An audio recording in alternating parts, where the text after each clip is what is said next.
Hi everybody, I'm Mark Dorr. I'd like to talk to you about a simple exercise activity, really, that I like to do for a variety of situations and different kinds of classes because it's so useful and so helpful. Helps us to understand what we're trying to do with our communication, not just learn more words, not just piece them together, but get that idea across to someone else. What I do is I tell the students all of what they're going to do ahead of time so they understand it, may even demonstrate it with someone, and then I get them into pairs. And they sit back to back, and they both have a sheet of paper and something to write against, like a book. And I tell them, I've instructed them ahead of time to draw 3 geometric figures. Now they can have the paper any orientation. Well, they can have the paper, for example, this way or this way, vertical or horizontal.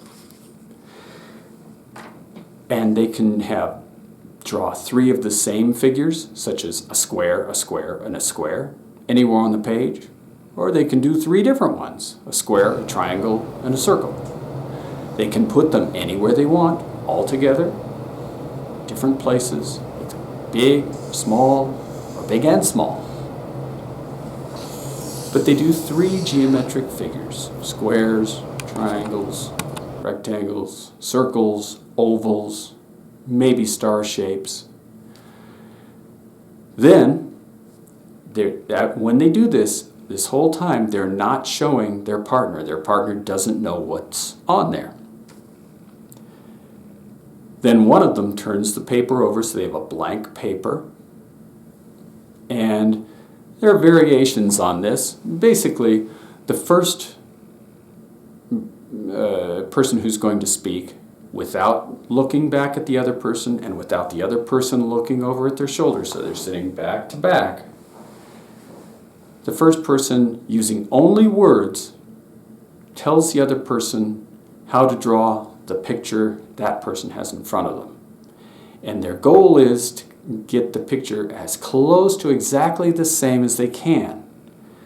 So if the picture has 3 equilateral triangles, one in the lower left, one in the upper right, and one in the upper left, then the other person should look like that. If all the triangles are about 1 inch high, then they should all be about 1 inch high,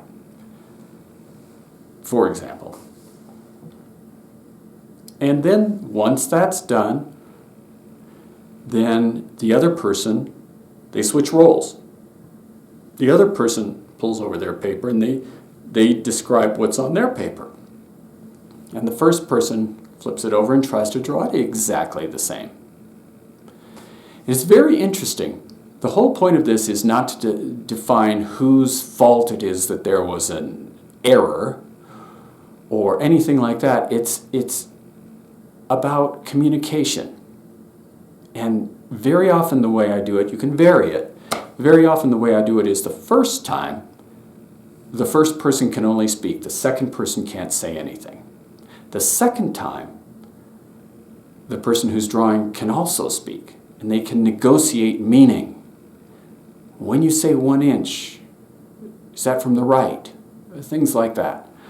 And it's very interesting what they learn about that. Again, you emphasize not that someone made a mistake in telling someone, but the whole point is that you learn that communication can be about negotiating meaning.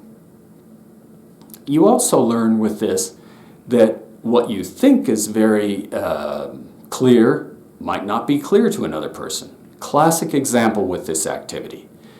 I get people who give very precise measurements. This is 5 millimeters here, or this is 1.5 inches across here.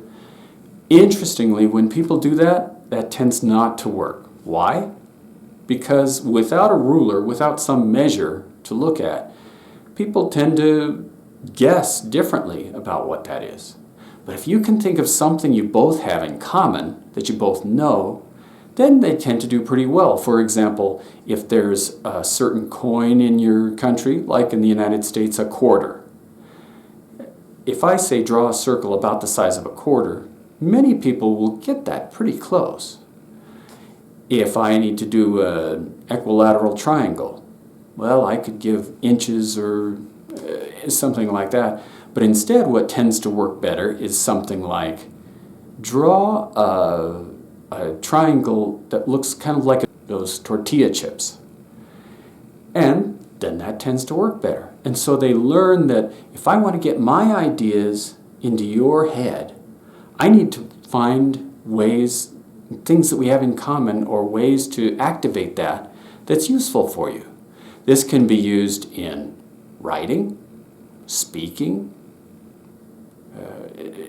a variety of activities. So think about that. Think about that as a way to do that. I have done this where I have done that one time every week throughout a term. And it's been interesting to see how they've gotten not only better at describing their pictures and able to do much more complex pictures, but their writing or their speaking and listening will improve because they are taking those concepts and using them there.